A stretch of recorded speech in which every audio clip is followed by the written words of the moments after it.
Colleagues, as Ms. Signolo has already stated, I'm Modiehi Rammutloa. I'm based at University of South Africa, and this work will be co-presented with Dr. Collence Chisita, who is currently based at Durban University of Technology. We both decided to combine our presentations because we realized that as scholars, the theme or our presentations are more or less the same. So we then decided to combine efforts so that we can give you one presentation. So we then decided to title our presentation Exploring Indigenous Knowledge Ownership and Access Through Open Access Citizen Science Lenses, Rendering the Invisible Manifest in an Era of Epistemic Insecureness. We would like to start our conversation with this African proverb that wisdom is like a baobab tree. No one individual can embrace it. And this was graciously penned by Akan and Ewe from the countries that are stated there. So basically what we're saying with this is that knowledge grows through shared experiences and it's intergenerational. It's through intergenerational learning. So there isn't one person who can claim that he or she possesses the entire wisdom. It's a communal intellectual property. So when it comes to wisdom, it's something that is crafted and created by various individuals within a community. So the theory on indigenous knowledge sovereignty, it's about these 4 key points: that decision making on how knowledge is collected, interpreted, shared, used, as well as its storage. The second point is on the issues of control over rights. And so repeating the 4 theoretical bases of indigenous knowledge sovereignty is that decision-making on how knowledge is collected, interpreted, shared, used, as well as stored. And the issue of control over rights and the benefits through commercialization of the knowledge. The third point is then on the knowledge systems as legitimate and the fact that they should be protected from exploitation. And finally, the fact that communities or members of the community should lead research activities. So when we talk about indigenous knowledge sovereignty, we're basically saying that the knowledge should be controlled by the people that create that knowledge.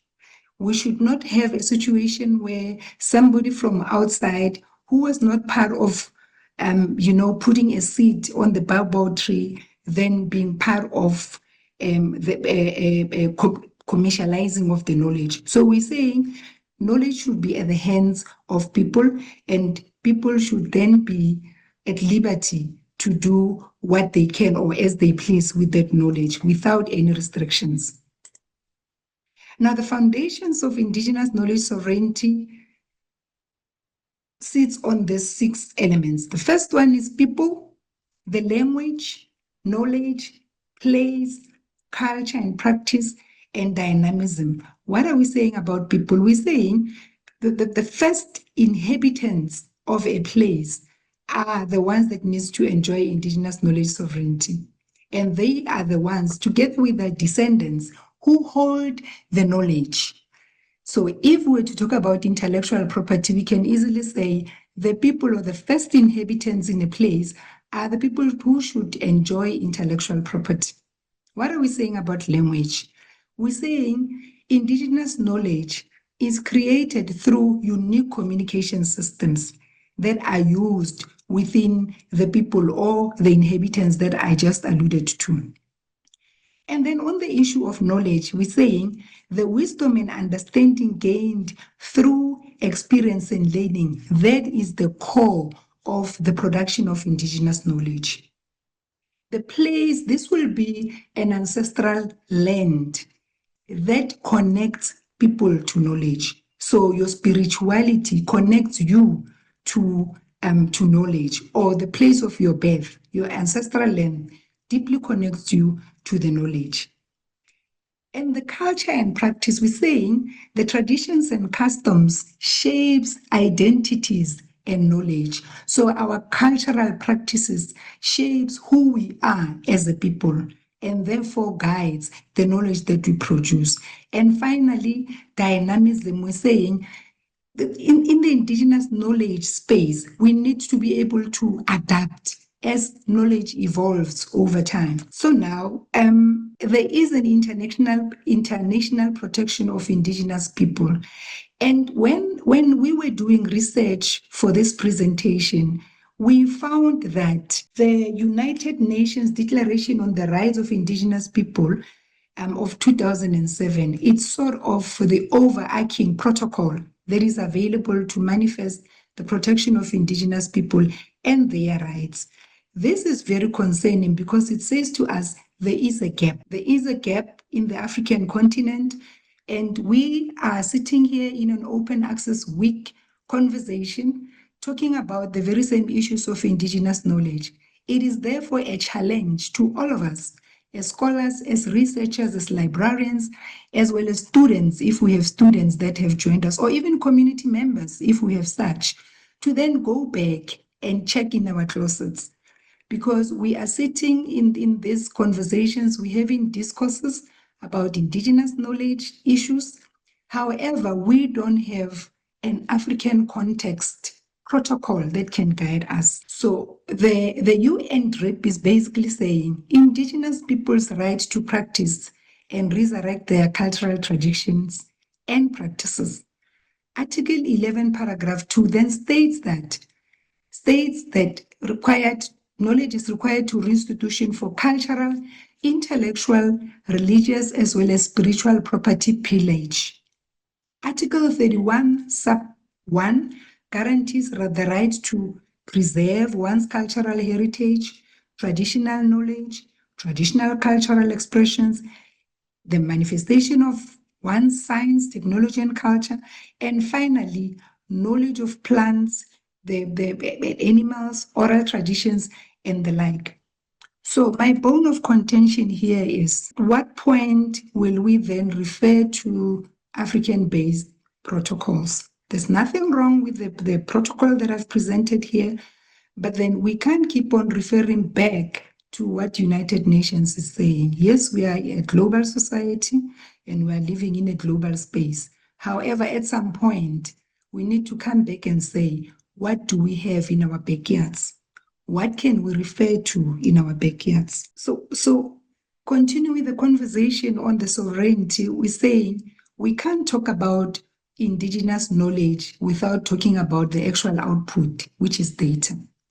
So when we talk about data, then we're talking about data sovereignty, which is then the administration and control of knowledge, which is according to national rules and regulations. So the conversation on indigenous knowledge or data sovereignty has been going on for many years. And this is proven by what I've just presented in front of you, which is from literature. And again, in literature, we established that indigenous people had their way of governance when it comes to knowledge. So they had a way of dictating who uses their knowledge and what are they using that knowledge for? Or whoever that is using the knowledge, what are they using the knowledge for? There are legal as well as ethical issues that surrounds issues of indigenous knowledge, indigenous data as well as knowledge. And this has been a conversation that has been going on by indigenous people as well as organizations. So it's not like we have not been raising issues regarding indigenous data as well as knowledge. In contrast to data-centric research norms, indigenous worldviews emphasize people, purpose, and place, and I've already alluded to that when I presented the foundations of indigenous knowledge. The rights of indigenous people to control the data about their own communities and land, as well as individuals and collective rights to privacy. And there is a movement towards indigenous data sovereignty in research. And this movement is seen in health, in environmental studies, genomics, bioethics, and the like. And the indigenous data sovereignty counters the ongoing extractive knowledge activities, which eventually results in abuse or misuse or even theft of Indigenous knowledge. So with Indigenous data sovereignty, we're trying to say we are countering what is already on the table, which is presented to us from the Western countries. And we're saying our Indigenous knowledge also matter. Our Indigenous knowledge is also important, and it should be respected, and it should also be recognized. The visibility, and it's a conundrum between visibility and invisibility.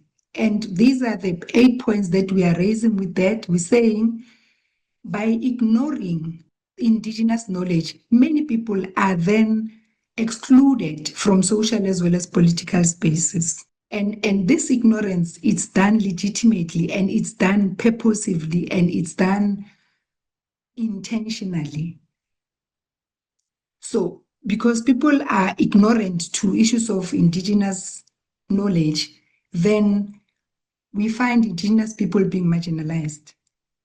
And we're also saying Eurocentric discourses have over the years invalidated Indigenous knowledge, because there was never a voice, or there was a voice, but perhaps no one was ready to listen to that voice. And we're also saying science has been used to justify the erasure of alternative epistemologies. And by alternative epistemologies in this case, I'm talking about Afrocentric epistemologies. I'm talking about Indigenous knowledge epistemologies. So there has been a deliberate erasure of such. We're also saying there's systematic erasure that has created a distinctive division among Indigenous knowledge systems and universal science through history. We've seen that over the years, that Indigenous knowledge systems are not taken into cognizance as compared to universal science. And this has been proven through history. We're also saying a person's beliefs about reality are shaped by the methods of knowing that they employ. So as Indigenous people, how do we shape our reality? How do we shape that which we know? And we're also saying, in direct opposition to neoliberal positioning of the self as people, Indigenous knowledge system activism calls for a socially active self and invites collective action. This is exactly what I was alluding to say. We seem to be heavily reliant on what we find from the West, whereas we are also not happy with what is offered from the West, but we seem to be content in one way or another. And what we need to see now is active citizenry. We are using a lot of online platforms that are enabling Indigenous knowledge resources to be widely disseminated. And this, in a way, enhances the visibility of Indigenous knowledge and also its impact. So we must use these online platforms to our advantage. And finally, we're saying Indigenous communities can harness digital media technology to showcase our languages, our culture, our traditions. We can use these digital platforms to raise awareness about our cultures, our traditions, and our languages. So how does citizen science come into the picture? Citizen science is a subset of, put this down, it's a subset of extramural knowledge production.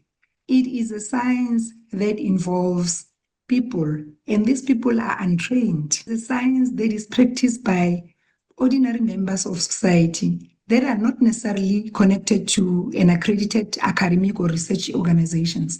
Well, in some instances, the very same people can be part of a project that is commissioned by research organizations. But in the context of Indigenous knowledge, we're saying the very same science that is conducted through what we call citizen science, community members can commission that science on their own without research organizations or without academic institutions. Because if you look at it, at times, the minute we involve academics, researchers, research organizations, that is when Indigenous knowledge is open to abuse in many instances, because who really owns our knowledge? Once the project is completed, who honestly really owns the language, the knowledge? Would we say community members own the language, or would we say research organizations who came with the resources and funding own our language? And citizen science can be seen as a science activism used by a social movement for social justice. Social movement activists utilize citizen science to generate knowledge, and this knowledge is generated to confront injustices, either of the past or currently, and also promote science as a public good. And we have seen citizen science also being used as a science or being recognized as a science in projects such as Sustainable Development Goals. So it is indeed promoting science as a public good. And we're saying also citizen science has affinity with other research practices such as PAR as well as community-based participatory research. So you can see that it is part of the community and it pushes the narrative of the community because it focuses on community partnerships to research. And as community members, the beauty with citizen science is that community members can come together and address issues that impact them, issues of commonality. So hence I'm saying this can be practiced with academics, researchers, or any other organization, but in fact, as citizen scientists, we can also conduct research on our own. Because citizen science uses volunteers as research assistants.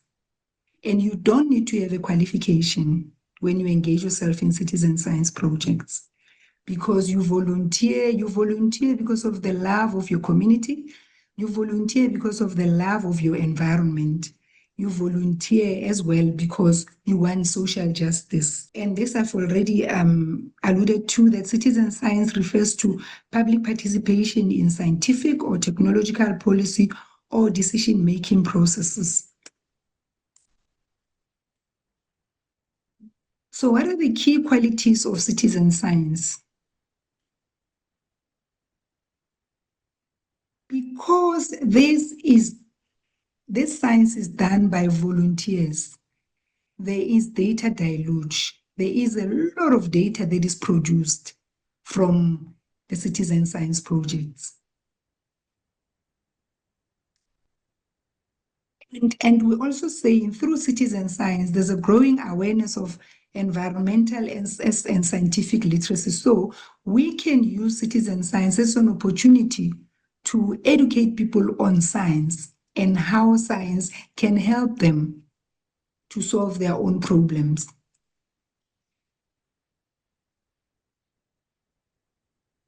We're saying as well, citizen science is very useful when inequality diminishes the legitimacy of democratic choices, because citizen science democratizes science. It makes science open and accessible to the communities, and it makes science transparent, science to be transparent. So, it's not only privileged few who will have access to that science if we involve community members. Engaging experts and ordinary citizens in democratic and mutually benefit knowledge production and use. I've already spoken about this. It challenges the status and it offsets epistemic imbalances. Yes. So citizen science, the one quality about citizen science is that it encourages policy reform. So with whatever data that is produced, for an example, let's look at data that can be produced for sustainable development goals. If you want to track the indicators of sustainable development goals, that data that is produced from the citizen science project can then be used to track the indicators of sustainable development goals. And that can also be used to reform policy or to make improvements to policy or to give suggestions to policy to say this is how things should be done, because this is conducted by people who understand their environment. And we're also saying the one important quality of citizen science is inclusivity, because it encourages everyone in the community to be included in conducting scientific research. therefore shifting the power from institutions to the communities. So in its social context, research or literature has proven that citizen science is accredited research, and it's the sole legitimate source of knowledge. Why? Because this is produced by the inhabitants of a place. So it is legitimate, it's not contaminated. And we're also saying it is important and it matters to place citizen science into the wider context of neocolonialism in the global south. And when we talk about issues of epistemological justice, we're saying knowledge should be fair, or it should be fair to share knowledge or its production as well as its use. So basically, citizen science challenges the unfair treatment of marginalized people, and it challenges the narrative that knowledge that is produced by the communities can be owned by any other person except for the very same communities where knowledge was produced in. Globalization, though, is a widely used and seem to be a beneficial concept, can compromise the revolutionary potential of citizen science research, unless if we do things right, unless if we put ethical consideration in how this data is harvested. And neoliberalism as well, if not aggressively opposed by creating inclusive, equitable procedures, citizen science becomes a means of leasing out public duties. So citizen science can then come to our rescue. But why is citizen science so important? The data that is collected in this project is cost effective because, remember, this data is collected by community members, number one. Number two, because there's an involvement of a number of people, there is a quicker way of collecting this data. And it is important because it empowers communities by democratizing science to the people. And it empowers communities because there is some teaching that happens, there is some education, scientific literacy that is happening during citizen science projects or in citizen science projects. And it is also important because as a community member, you have an opportunity to then contribute positively to science as well. And how do you do that? You provide your time and your knowledge and your passion to science projects that are related to sustainable development goals and their objectives. And I've already spoken about this one. And finally, we're saying citizen science should be considered as an essential tool and driver of sustainable development because it produces reliable as well as trustworthy data. And finally, we're saying voices of Indigenous people can then be heard, they can be acknowledged as well as respected through citizen science or through their involvement in the citizen science projects. Now, coming to the crux of the matter is what role or what roles can we play as libraries or as librarians in various sectors? You can be an academic librarian, you can be a public or community librarian or in a special library, whatever space that you are in, you have a very important role to play. So these are some of the suggestions that we're putting on the table to say, as librarians, skills development and training can be at the forefront because we need to push the literacy initiatives. We're also saying that we already have technological infrastructure where the Indigenous data can be deposited into. And we know that a library is a space that is visited by everyone. So if we have infrastructures in place to deposit Indigenous data, we're then saying we can then put control measures in place to say you can have access to this data, the other one cannot have access to this data. However, we need to make sure that when it comes to community members or Indigenous people, access is therefore free. And our role as librarians is to assist in developing institutional policies as well as guidelines. And I've alluded to the fact that we do not have protocols or we rely on protocols from the West. So as librarian, we have a role to play in that space.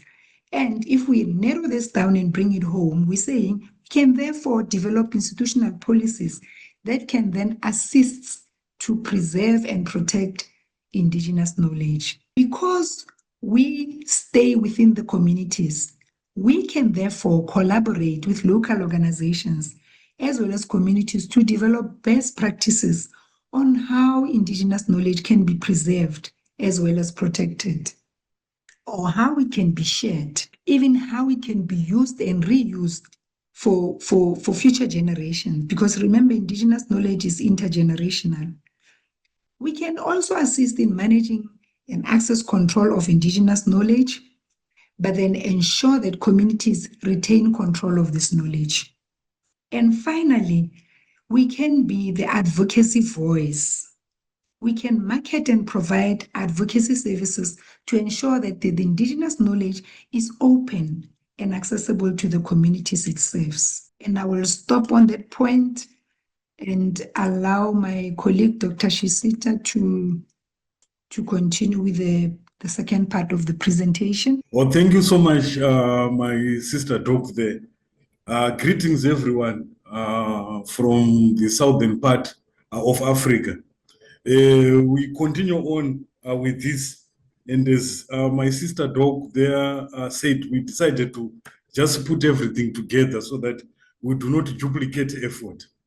So in terms of ownership, we have to emphasize recognition of Indigenous knowledge as a key knowledge base that needs to be preserved for sustainable development. And how it can be preserved is also a matter of engaging the various stakeholders, of which when we look into the infosphere is that sphere which we operate as information people, as ICT people, as all those media people who deal with information. And this is the sphere that underpins the other spheres, the biosphere, lithosphere, hydrosphere, stratosphere, among other spheres. So our ability to manage the other spheres will also depend on how we are organized within the infosphere in terms of knowledge itself that determines the activities that we do for sustainable development. So this also implies that respect and protection of this Indigenous knowledge and the rights of the owners of this knowledge and the communities is very critical. And this has been emphasized by AfLIA as an international organization, and also through its professional units like the AfLIA Indigenous Matters section, the ICA in 2019, UNESCO also has been emphasizing the same thing. So we talk of the IK data deluge, the production of a lot of data from Indigenous people. And when we look at data from an Indigenous perspective, we are not only looking at the numbers, the text, the images, but we are also looking at the people, because you can't separate people from the data. But when you are looking at data from the perspective of a positivist lens, we look at it in terms of only how it is represented in the form of figures, numbers, among other things. So another way is also Indigenous ownership is another way that Indigenous people can exercise their claim to own Indigenous knowledges in the research process. For example, we have Indigenous people who own Indigenous knowledge. Then we have got Indigenous researchers who are writing researches for publication in journals and other publications. And this is an important thing, but there are also problems that need to be taken into account with regards to issues of ownership. And we have seen that the IPR regulations and copyright regimes, they tend to favor non-Indigenous people who frequently gain from them.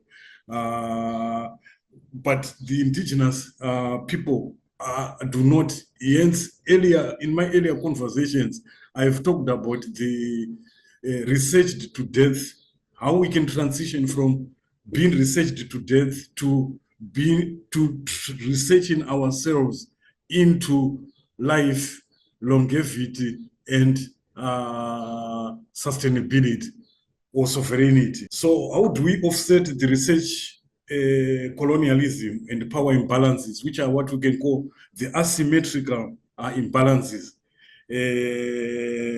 We need to promote culturally safe publishing, which acknowledges and also respects Indigenous researchers and their participants. As highlighted by my colleague there, for example, participatory action research, community-based participatory research, and other research that are grounded in social justice would be an ideal way to promote this. And also respecting Indigenous people's cultural authority and expertise. In most researches, we find that the focus is on experts. And when we talk of experts, we are in the academia, we are talking of the credentialized, certified people who are holding degrees, diplomas, certificates, and etc. But we need to move beyond that, as my colleague highlighted, that in terms of citizen science, the definition of an expert is not only confined to those who have the credentialed certificates or degrees and etc., but people who have graduated through experiences in the universe of life or the universities of life, and we have acquired knowledge passed on to them through from one generation to another. They are also experts in a way and should be recognized as equal partners within the research endeavor. And whenever that research output is going to be produced, there should be some attribution to respect them rather than ignore them as if they were never part of the research, even if they meant they provided the data or they were part of the participants.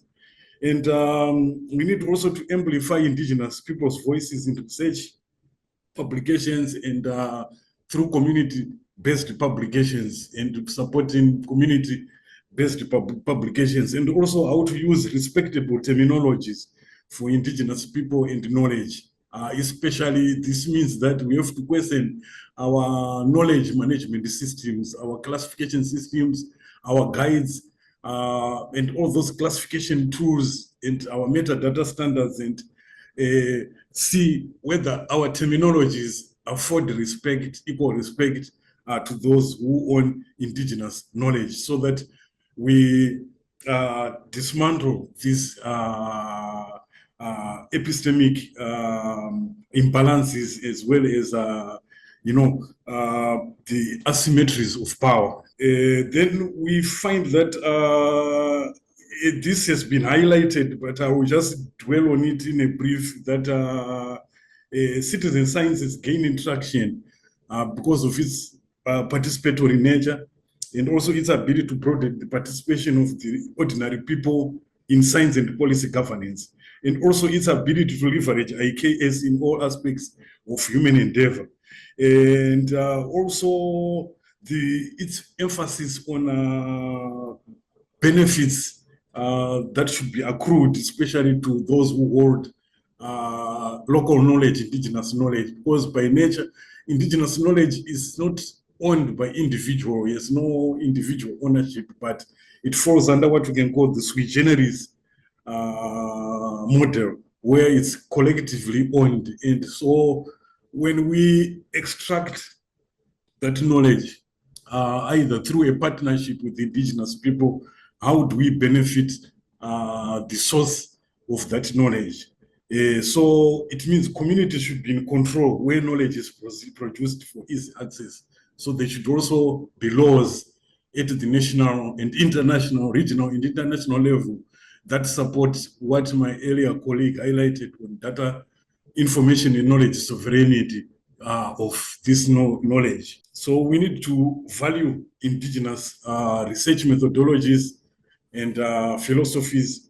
And we also need to emphasize de-credentialization, de-professionalization, de-booking, so that we de-credentialize, we accommodate those who are not trained in the modern sense, but have acquired training through experience in their day-to-day endeavors within their context of their culture. And deprofessionalization, they are professionals who are grounded in indigenous knowledge, but they are not accredited with any professional association that we know in the formal sense.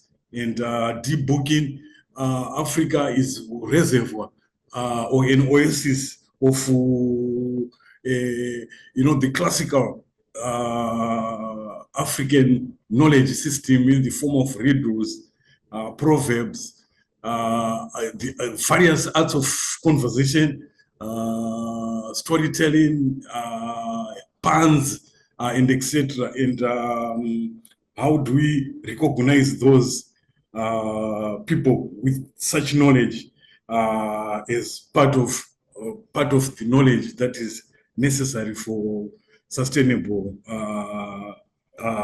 development, and upholding upholding indigenous leadership and governance in each step of the research process.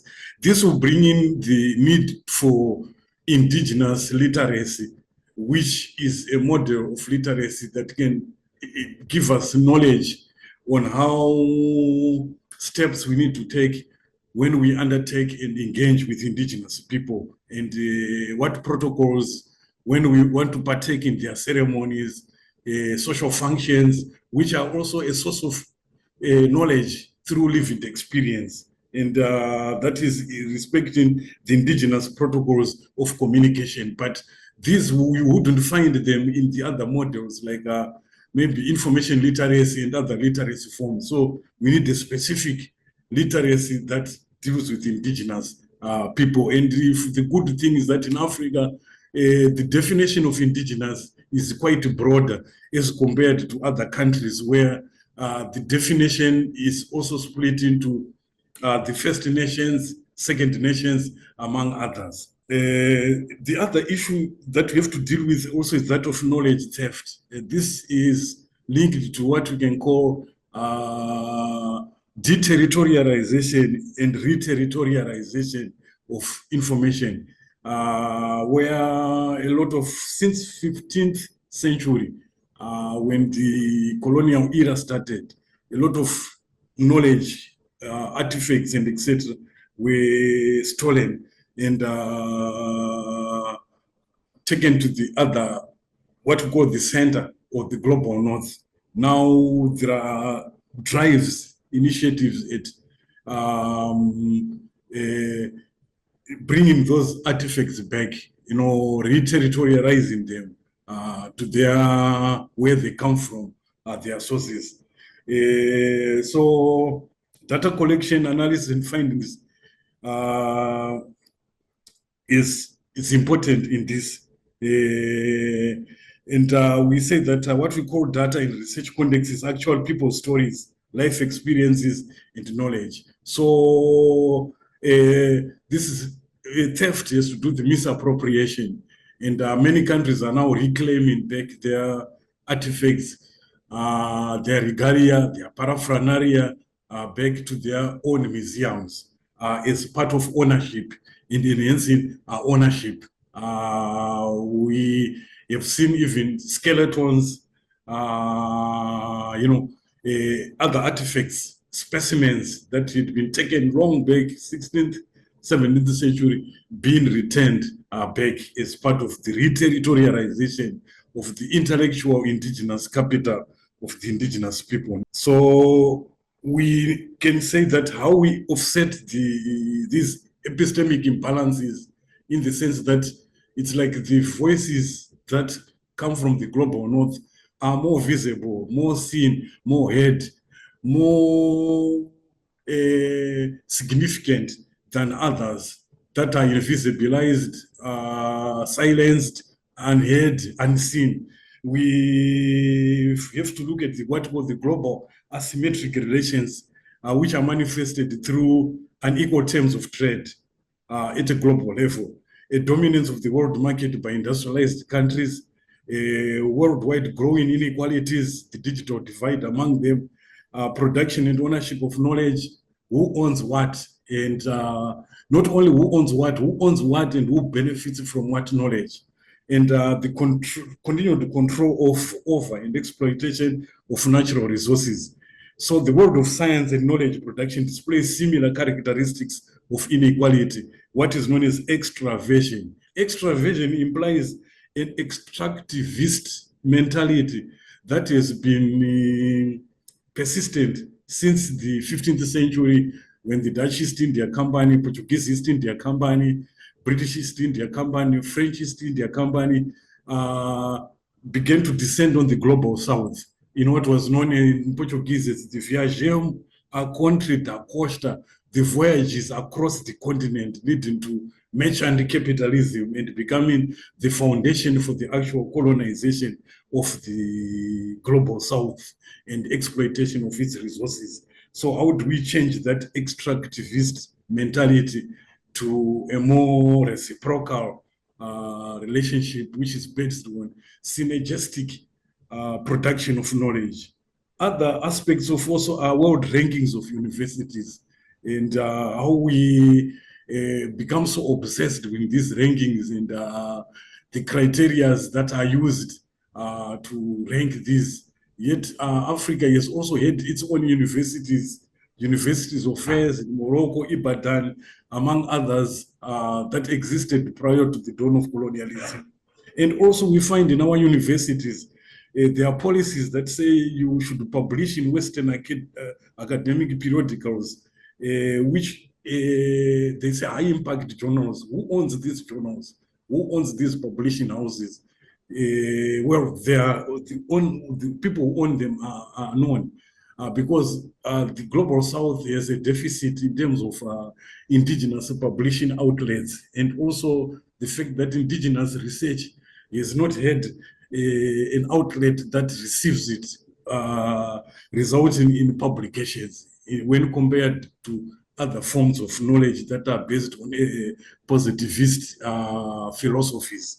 So this scenario reinforces what we can call the dominance by the global north over the global south, and it results in what we can call the dialectical relationship, whereby the underdevelopment of the global south is as a result of the exploitation, the extraversion, extractivist mentality that needs to be changed and challenged, maybe through a very strategic and forward-looking approach. So the solution now is that we need to dismantle the architecture of exclusion, and this can be reimagined through philosophies and theories and paradigms of decolonization. And we can say that the exclusion of non-dominant Western epistemic and intellectual traditions is a byproduct of what you can call epistemic ignorance. Epistemic ignorance is a result of the failure by the global north to recognize that there are alternative ways of knowing, there are alternative ways of intellect. So when the colonialists came, they tend to say that Africa is the heart of darkness, there's nothing to learn, you cannot learn anything. And there was a vituperative attempt to denigrate anything in indigenous, to the extent that even our names today reflect that colonial hangover, which requires an antidote in the form of decolonization. So the struggle for the global south or global social justice must be a struggle for global cognitive justice as well. This is Sousa Santos, one of the leading scholars on decoloniality. And if you want further reference, go to his book, The Epistemologies of the Global South. And he talks of what he can call epistemic violence and the marginalization of other voices in Western discourses can result in epistemicide or the murder of knowledge. And this is truly the case with the Global South, where any alternative knowledge that you say, I dreamed of this, it's said it's not scientific because it does not conform to Sextus Empiricus' theory of empiricism, that everything that is empirical and true and which constitute knowledge must be verified by the five senses. So modern colonial epistemic extractivism project began in the 15th century during the days of merchant capitalism. So the solution is decolonization and decoloniality, and now de-neocoloniality within and outside the academia remains the only option, whereby we create conditions for pluriverse, where we perceive the universe as pluriversally constructed and looking past the assertion of superiority. So all knowledge matters, and there are alternative ways of knowing. This is again from a Puerto Rican scholar, Minoro, who is also a scholar for decoloniality. Next slide, so that we conclude. So this is an illustration of the perpetuation of these asymmetries in knowledge production, which leads to ownership of academic knowledge production by largely remains outside the Global South. High impact journals are from the Global South. Low impact journals are from the Global North. Impact factors provide the only acknowledged recognition of academic excellence and achievement. Yet, from a decolonial point of view, we look at impact in this form of social transformation, not in the form of salutations, citations. And also the need for North-South research partnerships. If we talk of North-South research partnership, how about talking of South-North partnership? In other words, Global South-North partnership, instead of the Global North and South partnership, which sounds more parasitic, but South-North is a new synergistic approach towards knowledge production. So this is how we resolve the asymmetry of power imbalances, and whereby we call for research which is more grounded in the Global South, and where indigenous knowledge is respected, and where the notion of experts is challenged. When we talk of experts, these are what we call the credentialed academics and financial bodies associated with the qualifications, positions, professor, dean of whatever it is. But we can go into communities where the indigenous people who have their own forms of titles and see how we can tap that expertise. And no inclusive African protocol on fair and equitable access is highlighted by my colleague, and the need for a robust strategy to advance indigenous research agenda via community research and solidification of indigenous research within the agenda, and also ensuring that ownership remains in the control of those who originate the knowledge, and must be locally grounded. This is next slide. This is the sui generis model. We talked about it, where we are saying that when you do research, you also need to take into account ethical consideration like PIC. That's a prior informed consent with indigenous people. So the way forward to conclude this, we need to, since we are now in the dawn of emerging technologies and AI, we need to incorporate indigenous data management frameworks in AI research context to enable indigenous people to collaborate on their data while maintaining ownership. And also, indigenous participants should be educated on how their data might be used in AI context. So indigenous literacy can come in to fill the gap of empowerment about these technological shifts. And also, a data-driven world would enable greater indigenous sovereignty, where the indigenous people lead and are empowered to take up positions.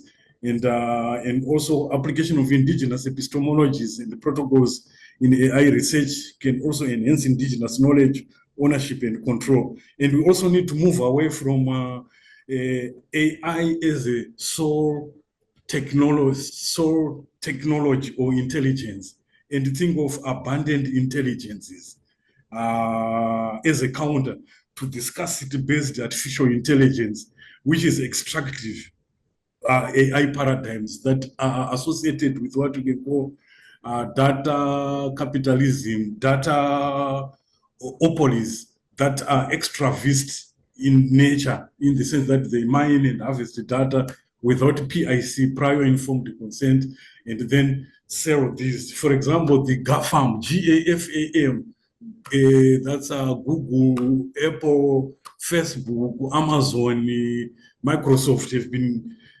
accused of being involved in this form of datafication, where they monopolize and extract data without this informed consent. So abundant intelligence is a paradigm, calls us to behave what we can call epistemic humility. In other words, we now have to recognize the limits of humanity and the limits of technology. So technology has its limitations, and we need to acknowledge that and promote indigenous data knowledge, sovereignty, decolonize data practices, embrace multi-voices, value the wisdom contained in the voices of the excluded, humanizing our pedagogy, and adopting attitude of epistemic humility towards the knowledge and knowers located outside the academia. Thank you so much.